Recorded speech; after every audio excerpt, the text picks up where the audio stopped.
Mr. Melvin Yong.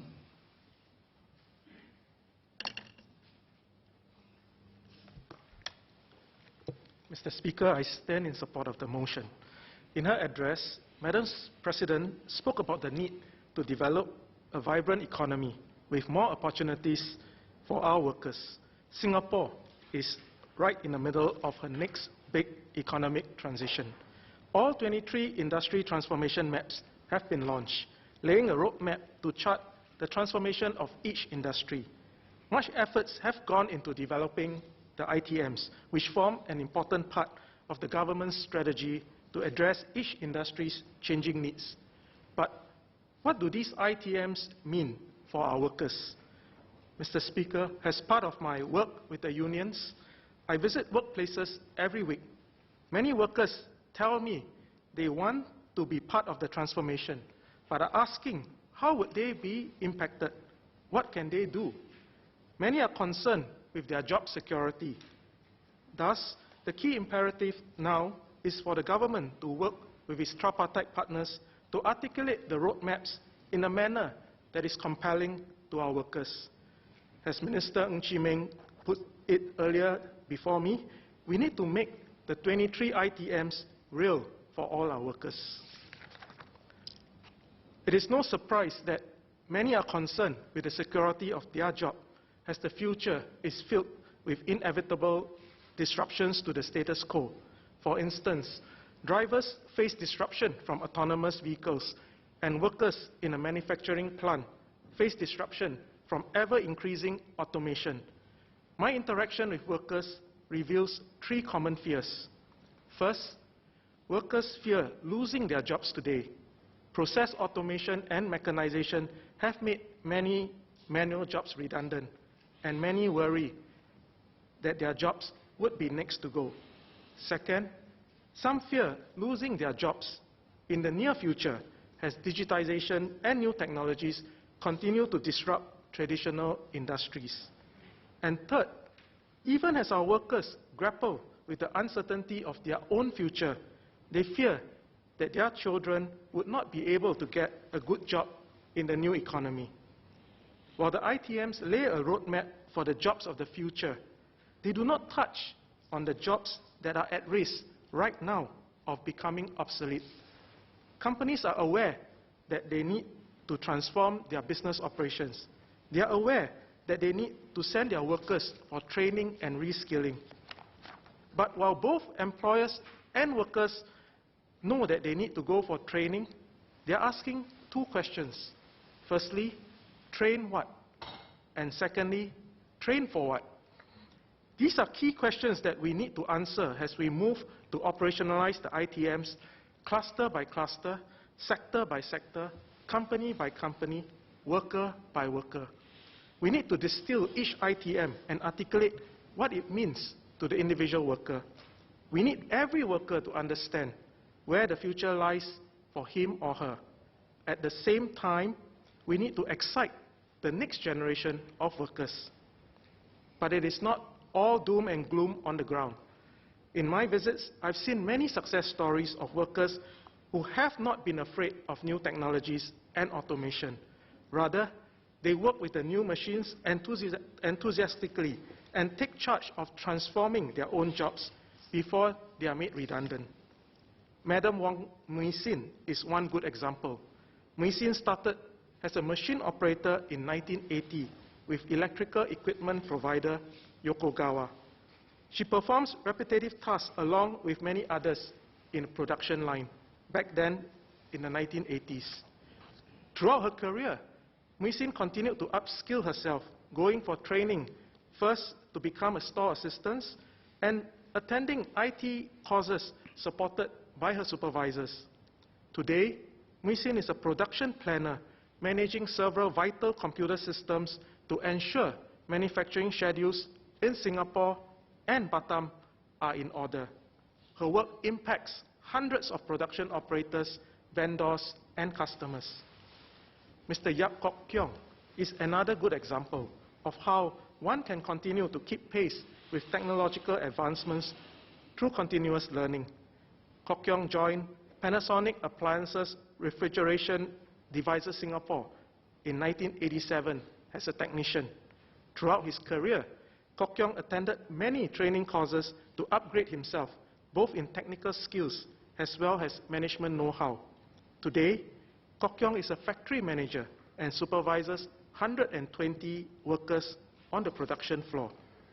But he told me his learning cannot stop.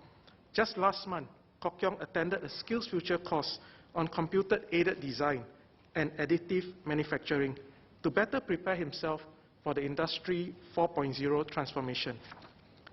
Today, both Misin and Kok Yong are earning better wages because they have taken on higher value jobs. But what we can learn from both of them is their attitude towards lifelong learning. It is not easy to go for training while having to worry about your work. Therefore, I must also commend their companies for providing the necessary support to help their employees upskill. This spirit is crucial as Singapore transitions towards the future economy. Next, let me touch on the need to get our workers ready for tomorrow's jobs. Today, we have many programs and initiatives to match today's unemployed to today's jobs. More needs to be done to prepare our current and future workforce to take on tomorrow's jobs. To do so, I propose a strategy centered around 3 R's. First, workers, companies, and government must reimagine the future of work. This is especially important as automation, artificial intelligence, and robotics become more mainstream and threaten to displace the jobs of today. A study by the McKinsey Global Institute found that up to 800 million workers globally are at risk of losing their jobs and replaced by automation by the year 2030. How would jobs look like in the next 10 to 20 years with AI possibly at the center of most of our industries? We will have to reimagine the future in order to disrupt ourselves before we get disrupted. Next, we need to redesign our jobs, our work processes, and our business models to be future ready. The ITMs provide a strategic plan for the industry, but they do not tell the individual company and the individual worker what they need to do specifically. This may be why not many workers are excited by the ITM right now. Some tell me the ITMs are too cheap, too stratospheric, but not Mr. Fang Chin-po, who works for SBS Transit. Chin-po started his career as a bus conductor 37 years ago.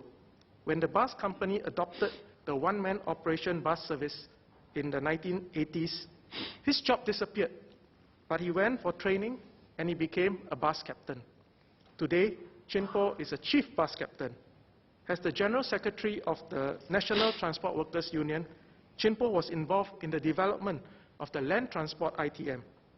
He tells me that when autonomous buses do ply our streets one day, he wants to become a fleet commander, overseeing the buses remotely from a central command. Chin-po can articulate so because we have started to reimagine the future of work in the public transport industry and to redesign today's jobs for tomorrow. But Chin-po and many others would need to reskill to take on new and future jobs. A recent study by HR firm Korn Ferry found that Singapore will lack 1 million skilled workers by the year 2030. This could result in unrealized revenue and losses of billions of dollars annually. The study also found that Singapore is among the top 5 countries where the risk of a talent crunch are the highest. Reskilling and upskilling our existing workforce is therefore extremely critical. No time to learn? Don't worry. Technology can help play a part in making learning easy and convenient. The NTUC has launched a new mobile learning platform called ULIP. Now, we can all learn while on the go. When I take the public transport, I notice many commuters looking at their mobile phone throughout their journey. With the ULIP app, you can now access useful training contents on your mobile phones. spend 30 minutes a day, 5 days a week, in the bus, on the train, even during your breaks. That will work out to a substantial 130 training hours a year, all done on the palm of your hand. Optimizing current infrastructure can also make learning convenient for our citizens. Can we open the computer labs in our neighborhood schools for night classes on digital skills? At the same time as we do that, can we also open the school sports facilities for use by the community? This way, we can keep fit and healthy in both mind and body without having to invest in new infrastructures. Mr. Speaker, members would have seen Google's new duplex technology, how the artificial intelligence in Google Assistant can now interact just like a human. In time, AI will be at the core of many of our industries, and we need to prepare our young for such a future. But our young cannot be contented to grow up to just be consumers of these AI products. We must discover and nurture those with the potential to invent and create these products for the rest of the world. It is therefore crucial for schools to expose our children to statistics, to coding, to IT courses, IT programs at a very young age, and to do so in a manner that is fun to learn. Mr. Speaker, the fears of our workers are real, they are valid, but such fears are not unprecedented. Since our independence, Singapore has always managed to overcome the economic challenges thrown our way time and again. Much can be attributed to our strong tripartite partnership between the government, the labor movement, and the employers. 29 months ago, in this chamber, I devoted my entire maiden speech on the need for us to continue to invest in tripartism, the magic ingredient for Singapore's enduring competitive economic advantage. I'm therefore glad that Madam President too highlighted the importance of tripartism in her maiden address last week. I'm confident that as long as we continue to work together, as we have always done, we can turn fear into strength. As long as we work together and stay united, we can ensure that Singapore will continue to remain a land of opportunities for all Singaporeans. I agree with Minister Chan Chun Sing, who said yesterday, our challenges do not define us, our responses do. Therefore, the future is in our own hands. Thank you, Mr. Speaker.